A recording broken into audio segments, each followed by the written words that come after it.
the only way for me to battle it was to really bring awareness to help people navigate through it. Right. And that's when I went down the rabbit hole. I didn't want to just listen to all the grief platitudes.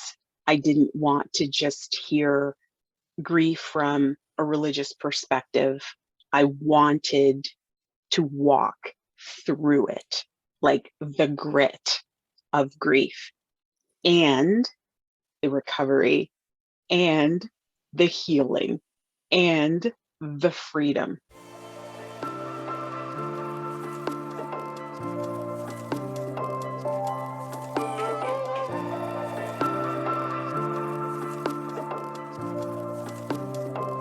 Hi there. I am so excited to have someone who I love so dearly be a part of our interview today.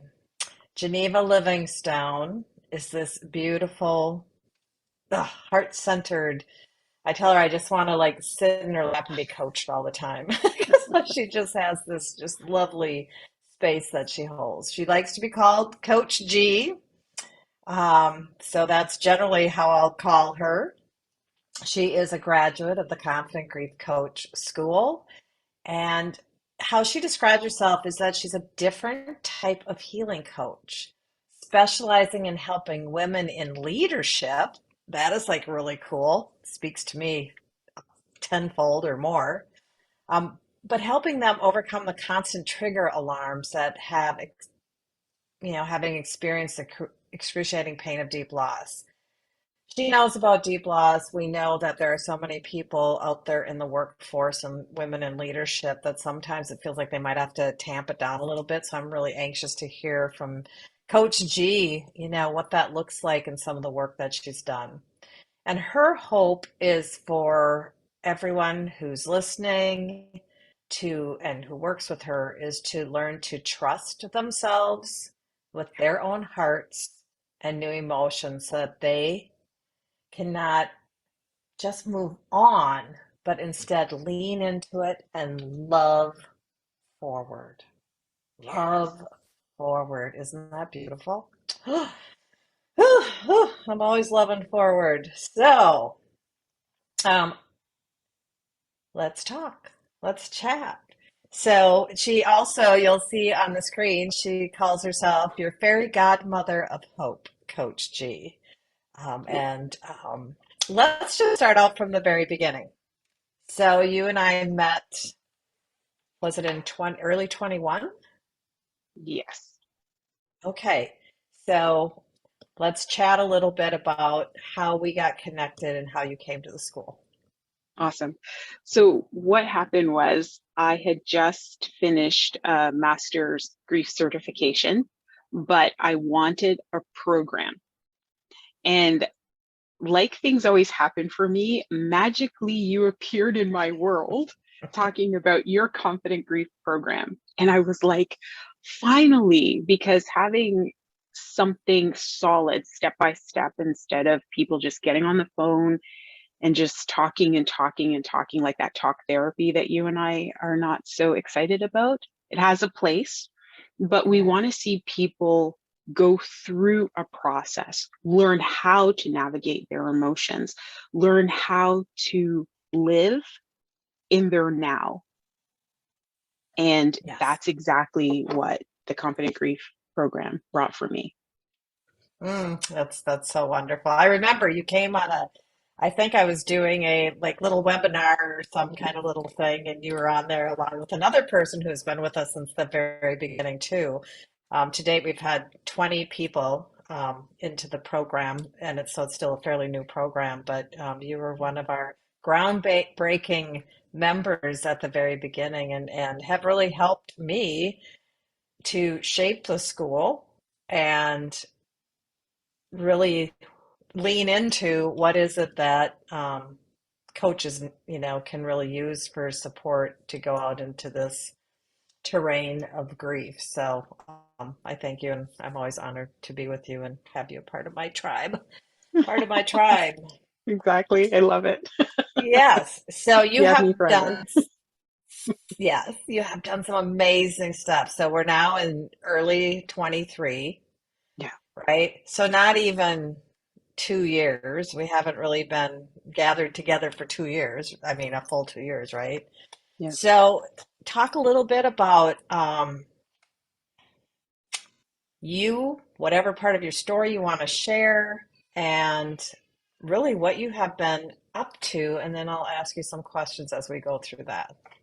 for sure. So a little bit about myself. I suffered 3 losses in a period of 22 months. Every single one of them was 11 months apart, not by date, but very, very close. I first lost my cousin, then I lost my son, and then I lost another cousin. So in my family, we had 3 mothers having to bury their young. And I was like, what is the word for this? And the word is called veloma. Whether you're a man or a woman, it's a veloma. And that means against the natural order of things. Okay. Yeah. So I'm like, I'm a veloma. Okay. Because you're a widow, a widower. So orphan, but what is it for a parent who's lost a child? So that was very comforting for me to find that out. Interestingly enough, I had not wanted to touch grief at all because I thought, I'm not selling my son. I am not selling the memory of him. I am not going to constantly talk about it. Forget it. But when I lost my cousin, death and I we were fighting. We were fighting at this point. I'm like, enough, enough. So I like threw my hands up in the air and I'm like, all right, you and I are going to battle. And the only way for me to battle death, like really, Geneva, but come on, the only way for me to battle it was to really bring awareness to help people navigate through it. Right. And that's when I went down the rabbit hole. I didn't want to just listen to all the grief platitudes. I didn't want to just hear grief from a religious perspective. I wanted to walk through it, like the grit of grief and the recovery and the healing and the freedom, Hmm. which Yes. was the process. And that's part of, our relationship has been watching you in this transformational process because there's been ups and downs and swirls arounds and all of that type of thing. And trying to, kind of, okay, who am I serving? Yeah, What is it that I'm really doing here? And you just have always brought such energy to our group, in terms of I am so passionate. And you are one of those people that when you get your teeth into something, it's like, okay, I'm not going to let it go. it's true. So, um, so over these last couple of years, you've kind of shifted a little bit, like, who are the people that are coming to you? Because that's what we find is our energy who we be and the energy that we have almost is like a beacon of light for certain people, right? Yeah. It's like we're that lighthouse in that stormy sea. And just share a little bit about who are some of the people that come to be with Coach G and just be enveloped in your beautiful love and comfort. Thank you. Very interestingly, I've had retirees, I've had stay at home entrepreneurs, a stay at home mom, a mom who lost her husband and her son at the same time through a car accident. I've had sisters who've lost brothers. It has been a smorgasbord of people who have come, which I think was so the cause of the pivoting because they were looking for something. And immediately off the beginning, you think, okay, it's because of grief. But the more I'm in this, what I'm finding is happening is that they're looking for emotional support. Hmm.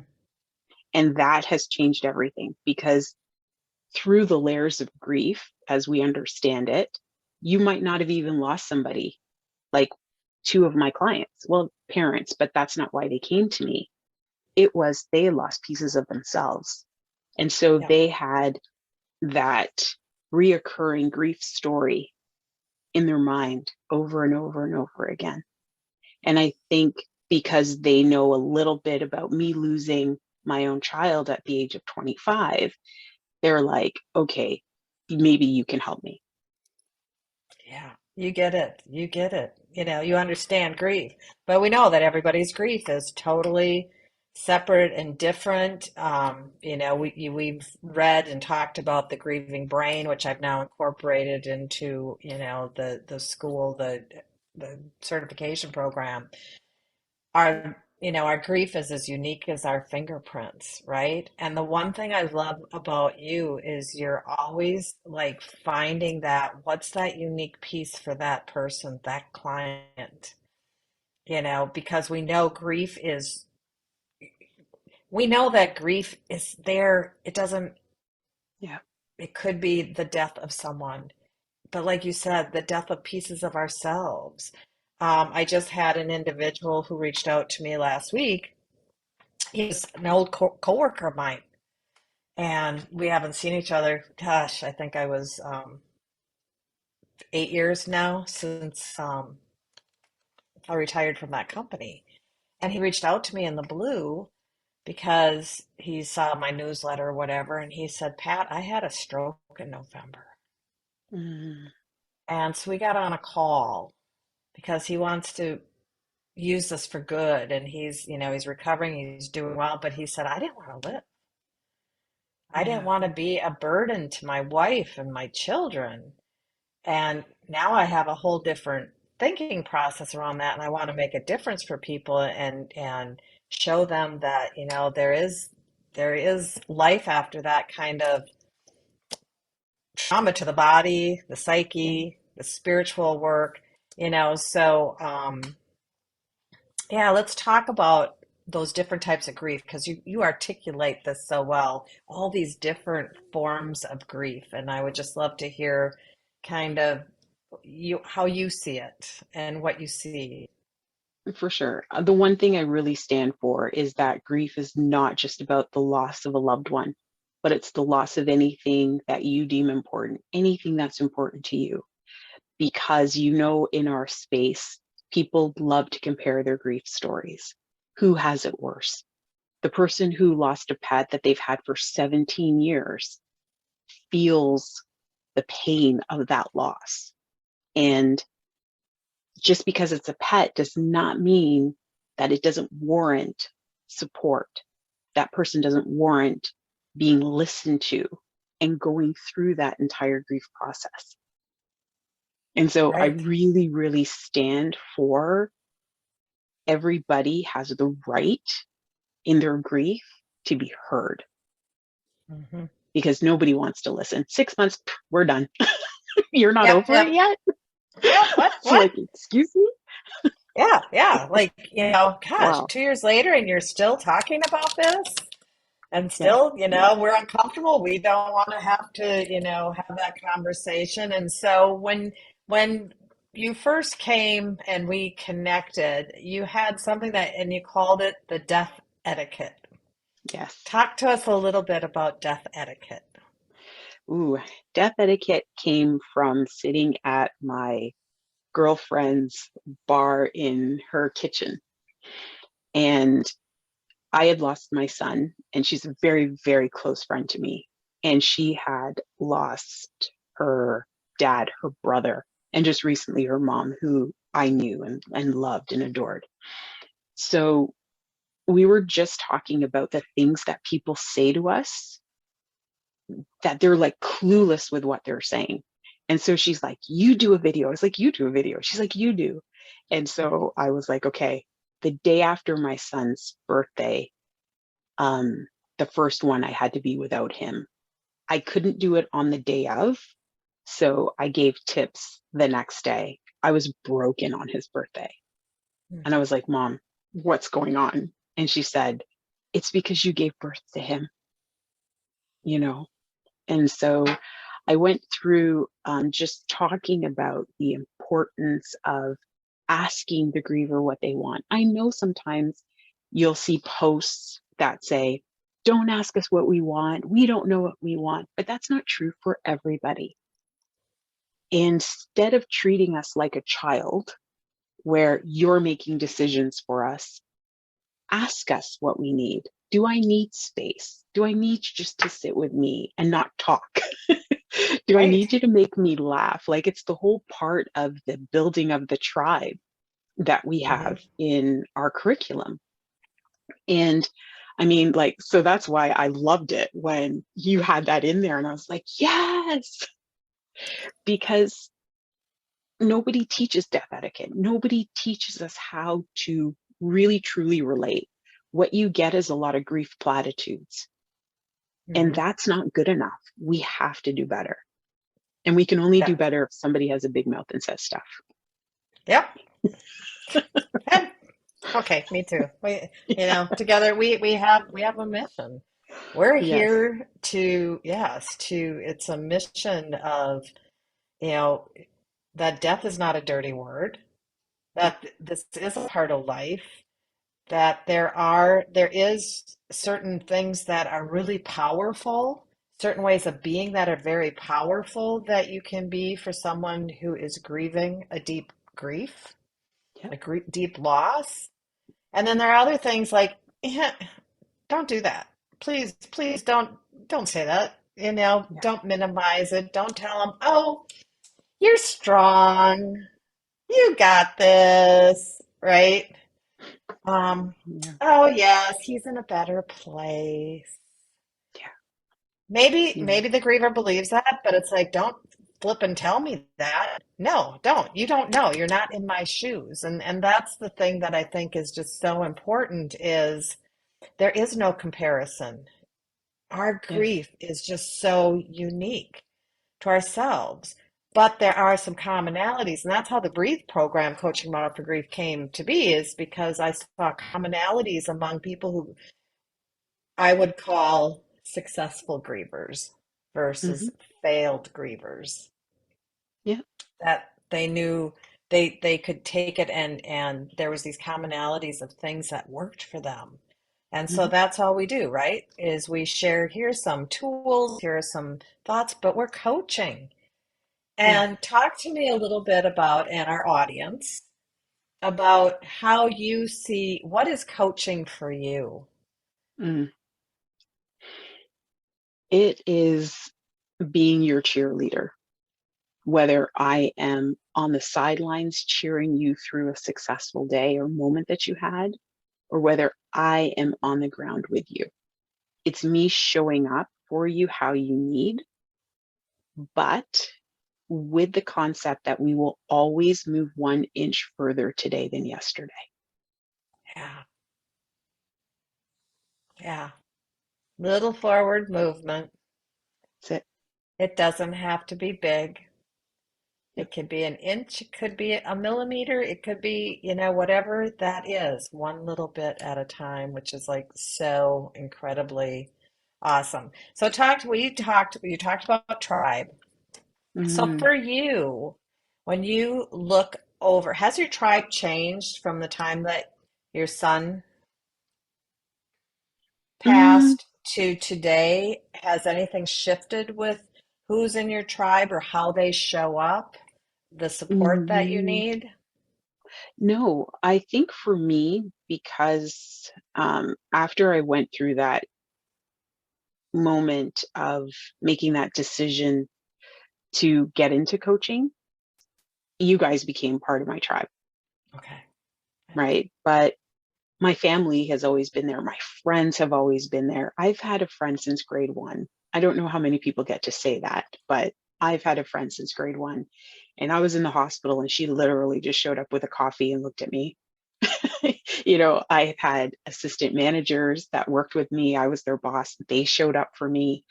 Um, Everybody came out of the woodwork to support, and they lasted way beyond 6 months.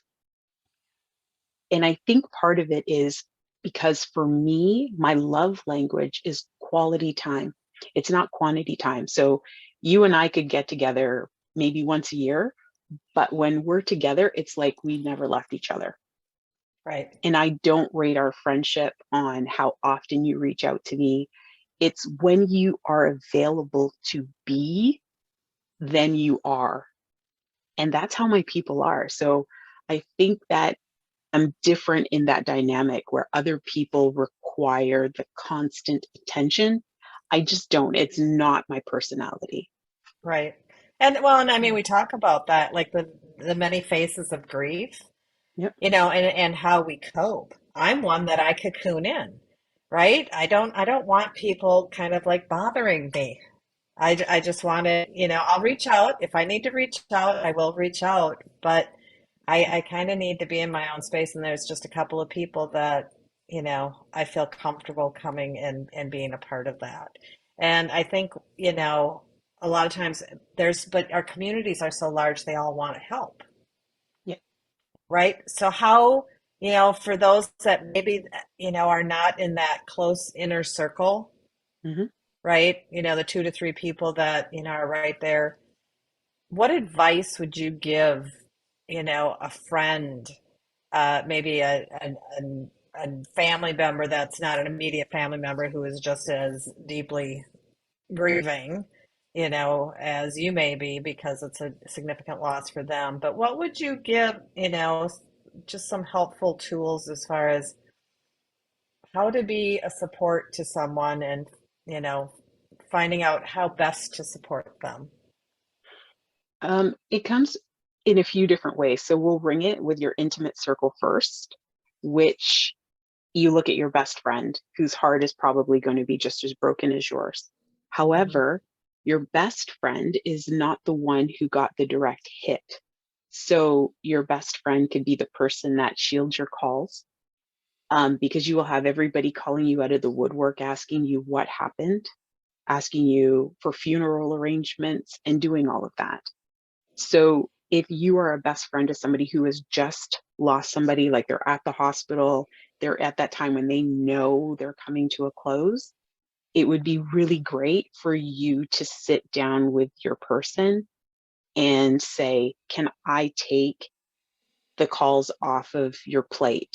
Can I be the contact person so you don't have to constantly reiterate that story 100 times? I can do that Right. for you.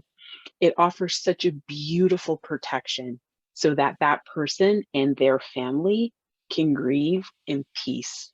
On the Mm. funeral day or the life celebration, you're going to see everybody. So Yeah. you probably don't want to have those calls if you're that type of person.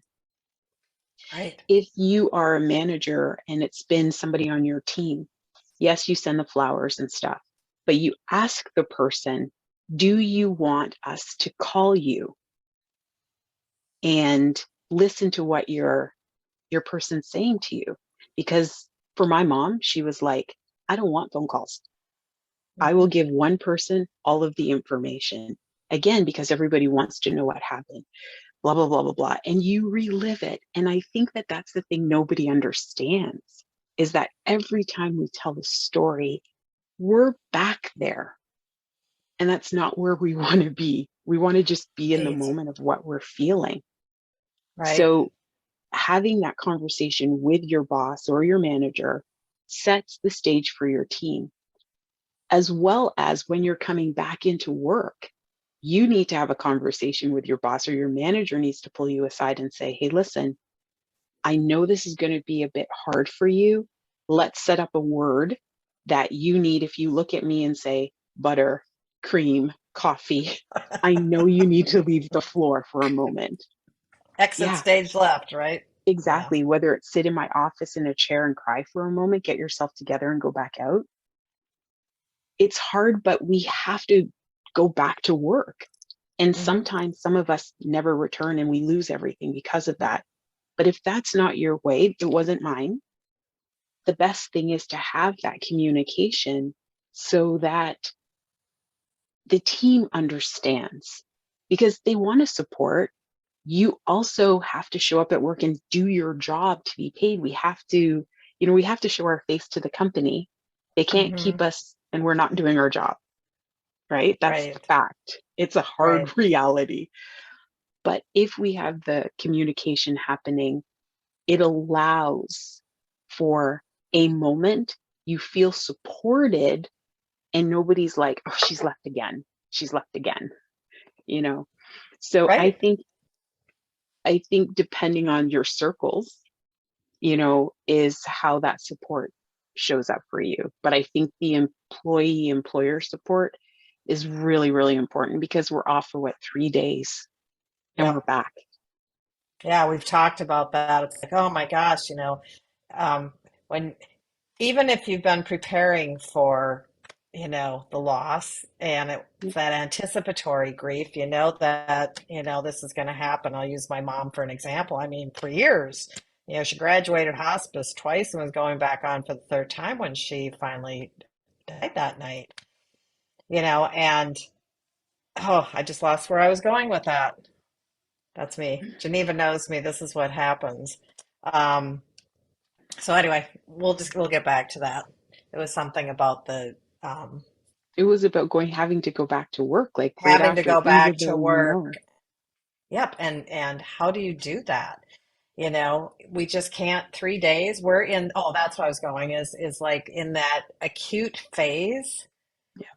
the brain is not working. Nope. The brain is not working. We're doing the best we can, but you're in a fog. And everyone will tell you that. It's like I just felt like I was just like sledging along. And I don't know how that first year even went by. I don't even remember anything that happened. So it's almost Yeah. like driving your car and you get on a familiar road, and then all of a sudden you got to your destination. You have no clue how you got there. That's can be that acute phase of that grief journey. And so really having that support in the workplace. And I think it's probably getting better, Hmm. but I don't know. I mean, 3 days of bereavement. I mean, seriously. And then, employers will say, well, we'll give them more. If they Yeah. need a couple of weeks to just a couple of weeks. My son just died. Yeah. Couple of weeks. you know. Honestly, It's I was spoiled. I yeah. was spoiled. My company, I've had a 25, well, 23-year relationship with them, and they were amazing. Like the VP of my company was on the phone Mm, while while my son was coming off life support. My supervisor was the first person I called after I left the hospital, and she's like, "You take your time. You do what you have to do." I mean, if it was vacation, mine happened just before COVID, so yay for me, but they were they were amazing. The phone yeah. calls, the text messages, like checking in, how are you doing? They were phenomenal. But I know that not everybody has that. Like I'm the exception to the rule. Um, and so as coaches, that's what we get to be for others. That's what I get to Yeah. be for my clients, is that support for the person that has nobody and is walking through the fog with their eyes closed, because that's kind of how you feel. And helping prepare. Yeah. Helping to think, okay, so you're going back to work next week, how can maybe, what are some of the things that might be for that safety net for you? And who is that person in your tribe, your inner circle at work that can, Yeah. and how do you, bring forth what are the things that you Where else can need? they go? And I We want can to go all back have to the sitting at the hospital. We talked about this. really Geneva and I were part of good a mastery intentions, program that we but leaning gather every week into because something, and this so is how it's we a brief support one coaching model another for as grief grief. coaches. I use But we talked acronyms, about but being there's at the reason why hospital, some of these acronyms show up. and One of them's faith, and it was even the like people who finding are working in awesome the hospital inspiration to may heal. not be able to So for me, provide. faith So has having many someone different there that can be faces and that, colors and shapes and sizes, I and don't want to say barrier because it's really not a barrier, but really that cushioning, Yeah. so that you can be wrapped in, cotton batting and feel safe without having to answer all those questions. And then, you talked about answering the questions and telling the story over and over. And I've shared this with you, but when my brother died, a little over a year ago, everybody wanted to know, how did that happen? What happened? Yeah. What killed him? Oh my gosh. And my family and I never realized how much that is a question that people will ask. I've done it Yeah. myself, but the bottom line is I didn't have the answers. My other brother, we didn't have the full answers, and we weren't quite Mm, sure how we were, we didn't know. And mm, but it was an uncomfortable, like, people want to go right to the detail, and I don't know what that is. I think it's just human nature, and it's they're feeling supportive and they're shocked and all of that kind of thing when it happens unexpectedly. But that was one of the things that I walked away with, and my one brother and I said, we'll never, even if we catch ourselves, like, what happened? When you didn't yeah. expect it. I mean, when you expect it, if someone has cancer or some other, chronic illness, that type of thing. But, or a car accident where it's got displayed all over the papers and that the news, that type of thing. But a lot of times there are, I've worked with so many families where, their loved one died by suicide. Yeah. Their loved one died by, fentanyl poisoning, Mm, overdoses, different dependencies like that. And it's like they're not ready to just like get the bullhorn out and say, yeah, this is what happened, because they're trying to grapple. When we talk about those many yeah. phases of grief, they're trying to grapple with, how did this even I don't even understand. I don't understand. And I certainly don't want to go out there, because how are people going to look at me that my child did this, or my spouse Mm, did this? Are they going to think I'm, created this? There's just so yeah. many thoughts that go on. So I appreciate that you brought in that, really finding that one person. You said, oh, how many people have someone, from first grade? I have one. Her name is Good. Betsy, and she shows up for all of us. She shows up for our tribe from that age group, but she's Mm, always the first one that she'll get on the phone and call. What can I do for you?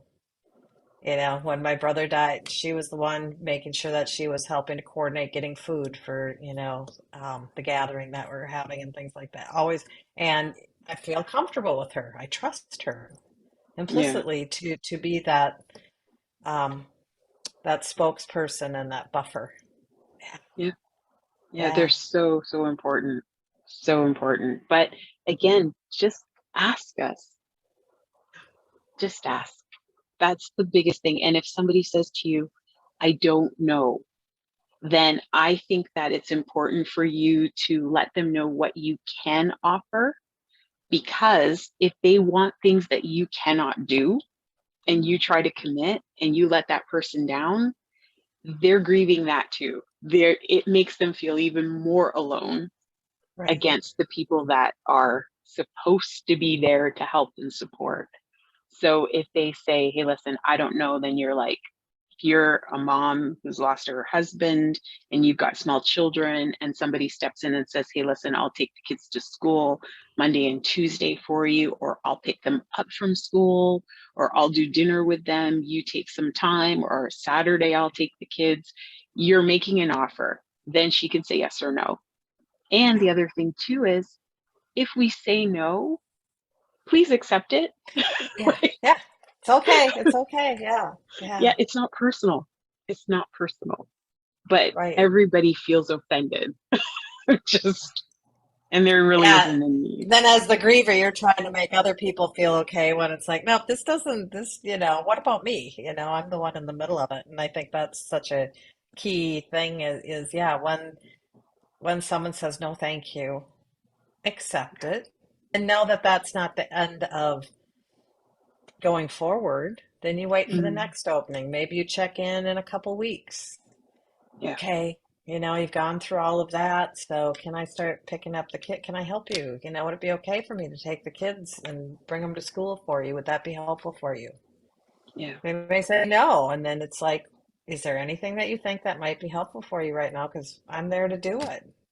Hmm. And then, as you go through the grief journey, you have different thoughts, and all of a sudden things start showing up, and you know, the confusion, I could really use someone to just look through this paperwork.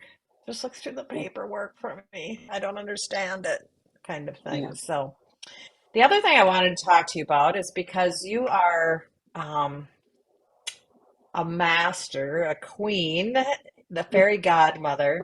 You use tools. I mean, you use some assessment tools. Yes. You love, and that's the one thing I remember, like when you and I had just our first call before you came into the program, you're like, oh, you do assessments. Yay! Okay, I'm in. I'm in because you love to do assessments. So I share do. a little bit with us. What are some of the tools that you use and how have they been helping your clients? Oh my goodness. Okay. So I love the combination of grief meets personal development. So the course that we did in positive intelligence, I use the assessment for them there. I also, so we know what saboteurs are talking, but what I really love is the EQ assessment, which lets me know what percentage of time they're in positive or negative thought process, because that will show me how I need to coach them. Whether I can be more of a, okay, let's go, cheerleader, rock star, or if I have to slow it down for them and let's just take a breath and just get them to breathe. And then we have the assessment that I love. And I don't get them to do it in the graph, but I just ask them for their numbers. And with the one woman who was a retiree, she had some that were like in the negatives. And when we hit 4 weeks, she was just hitting positive.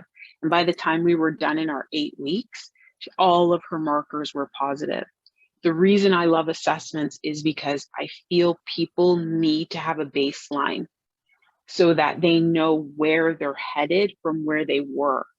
And when I can say to you, oh my goodness, in intimacy, you are now not -10, but you're at 0, like you're at level. That's incredible because they're just like, but I'm just at 0. And it's like, but you were -10. Right. And they're like, oh, was I that bad? Like, uh-huh. Yep, yep, yep.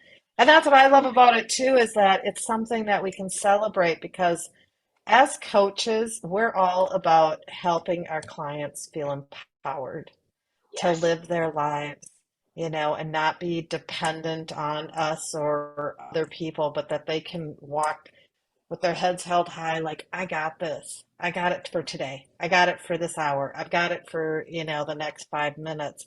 And showing those assessments over a period of time. Mm-hmm. And you brought in the PQ and I mean, we did it kind of as a group. We had a little study group, some of us did, and went through that. Now with the Breathe coaching model for grief, I don't have that in there. We have some other assessment tools that are given to you, but that's the beauty of any model that you work with. You have to make it your own. It's got to be you. It's got to be Coach G or it's got to be Pat. It's not about we just follow cookie cutter process because bereavement, death, all of that is, the stages of grief are no, there you couldn't even name them all, right? And certainly not in a linear fashion. Yeah. We kind of throw out that the 5 stages of grief was not about people who have experienced the death of a loved one. It was actually, if The talking to the loved people one. who are dying, the dying person and saying, okay, now that's a whole different thing. Yeah, you're going to do bargaining, you're going to do all that. But when you are really walking the grief journey after a significant loss, because I don't always want to say that's the death of a significant loss. It could be, a divorce. It could be your beloved pet who is just like your child. Yeah. Certainly it's any member of the family from that perspective. I've had a friend that her house blew up. Mm. Big grief there. All of her, tangible Memories. memories, boom, in one Yeah. fell swoop, loss of job. I remember when, I was with my company for 25 years and we got purchased. And so it was time for me to exit. I knew that it was like a perfect time for me to exit. It was beautiful. But even when the actual day came where I didn't go into the office anymore, Mm. I went boom into deep grief. And I really had to use the tools that we all talk about to help me maneuver like, okay, so what does this look like? What does this look like? Because you go through like, oh, I'm not wanted, or, I'm not smart enough. You do all these, like, Hmm. depending on the face of grief and what we're dealing with. So, Yeah. um, yeah, that's just like so beautiful. Um, so, and then can we just touch on a little bit about human design? Because we, I don't talk a lot about it because I'm not an expert at it, but you just Uh, grabbed a hold of human design and just like became this insatiable student of and can articulate so well what's going on. So just, do you want to give just a little what this is sure. all about? I love knowing what a person, what their design is, because again, it helps me to coach them. And it's funny because my business clients, my stay at home business people, they're manifestors. And we were talking how manifestors usually don't call out for help. But me knowing that they're manifestors and how their minds work, 150 miles an hour, the ideas are coming, then the overwhelm can come. Then all of a sudden, the avoider saboteur shows up, and then they don't want to do anything because there's just too much going on, but it's all in their head because they've kept it inside. So, at least knowing that when I have my client talk to me about how overwhelmed they're feeling, it's like, did you write it all out? It's like, "Oh, that's all I had to do." I was like, yeah. But she needed her coach for that little moment. Yeah. And then knowing if I have a projector, her work is probably going to take a little bit longer to get done. It's not that she's lazy or she doesn't want to do it, but understanding that unless she's got energy source around her, she's in done mode. Right. So I can pop in and I can support her, and then we can just move the needle just a little bit until we have to move it again. So I really loved the human design part of this in the biggest way. And then for me personally, I'm a 4/6. So community is important to me and being a role model is important. Those are my lines. The moment I actually stepped into that, and it was like, what I do is for more than just myself. It just kind of exploded my soul. And Mm-hmm. that's when all these other people started to come into my space because I didn't go looking for them. They gravitated. Yeah. So, Yeah, yeah, that's I love beautiful. human design. And human design, if you don't know what it is, Google it. We have a lovely person by the name of Robin Wind who actually I trained with her. And so then when I do one-on-one coaching, I love to run the human design for the clients. But that is part of what we do for the Confident Grief Coach because we've all had our lived experiences. And so uh, I hire someone to do a human design session with each one of you, which every time someone like yourself goes through it, they're just blown away because it's just based on the day, time, and location of your birth. Yeah. And so you're not answering any questions, but then you get this and like, holy smokes, this is just like, how do you know all of this stuff about me? But it is so beautiful because it helps to be better coaches. Yeah. It helps us to be better family members. It helps the griever to understand a little bit about them. Like, when we're out of alignment, which is Mm, what happens in grief, right? There are things that can show up really sideways and people may not understand. It's like flipping a switch almost. And it's so helpful to be able to share, with our clients and support them that this is how you came to be.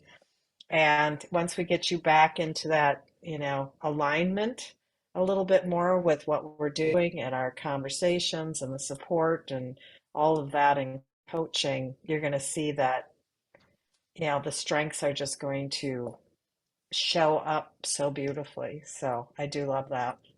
yeah. I love human Okay, design. I darling. don't want to be So, an expert, but I do enjoy it. right, it is. It's fascinating. And that's what I love about, you are the most curious coach. And that's what coaching is all about. It's all about the curiosity. the excavating, the wanting to really understand. So we ask lots of questions, and you're there, and you have this aura of love that is Thank just you. so deep, that comfort and that depth that I know every time I'm with you, I just feel like, oh, I could just sit and just, hang out with you forever and ever and ever. And I'm lucky because I get to do it every week, right? Thank you. And things like this. And and you have a lovely mama who, is like your biggest cheerleader and support, right? Sure.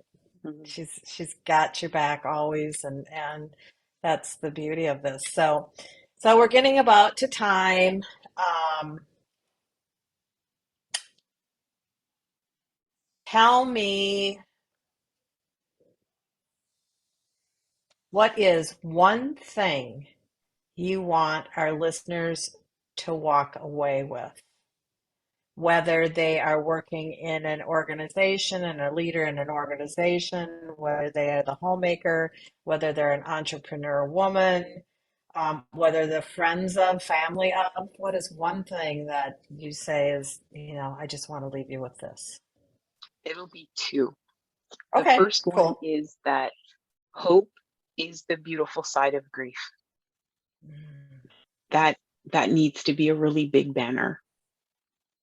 And then the second thing is the more you know you, the stronger you are. that is so beautiful. Oh, hope, the other side, and the more you know you, Yeah, the better it that is the is. beautiful side of grief. When What's that? when that landed on me, I was like, yeah, it is. What is that? Isn't there like a poem, like an Emily Dickinson or something, that hope is the thing with feathers? Oh, I can't even remember right now. So, but yeah, thank you.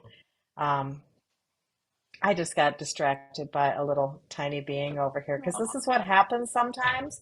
So, what I'm going to do is I just thank you so much, Geneva. We're going to have all of your contact information in the show notes. And of course, all they have to do is go to healingfamilygrief.com, and there is your beautiful face with your bio and your contact information so that people can reach out to you. And if you are grieving, sorry, we just had a little moment. See, this is life. This is life, That's folks. okay. This is life in the big city. Um, and as coaches, we just go with the flow. We just go with the That's right. flow. We don't cut things out. We just go with the flow because this is life.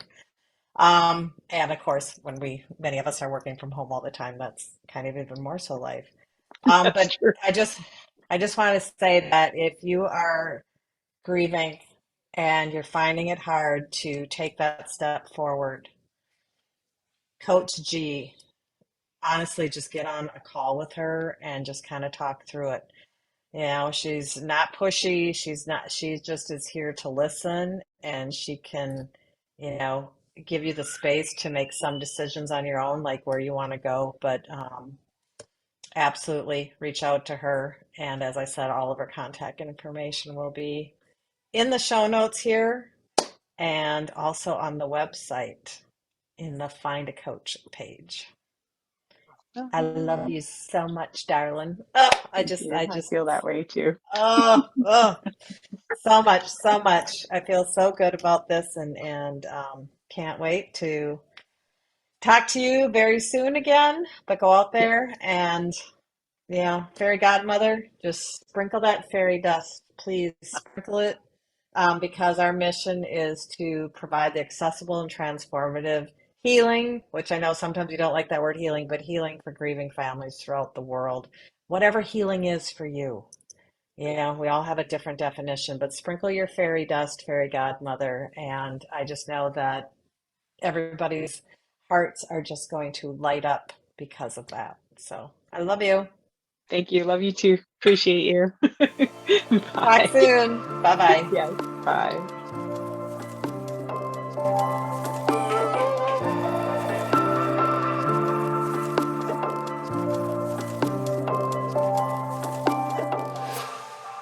Hi there. Thank you for stopping by our Healing Family Grief channel, where grief can transform into peace, purpose, and even joy. That is the intention.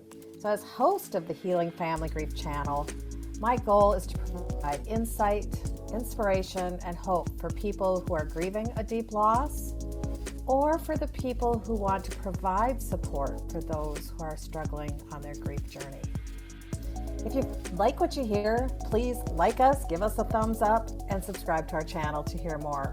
Also, feel free to share any episodes that you feel could be helpful to someone you know. For more information about the Confident Grief Coach School, or to find a grief coach, or perhaps to order one of my free ebooks, please check out our website at www.healingfamilygrief.com.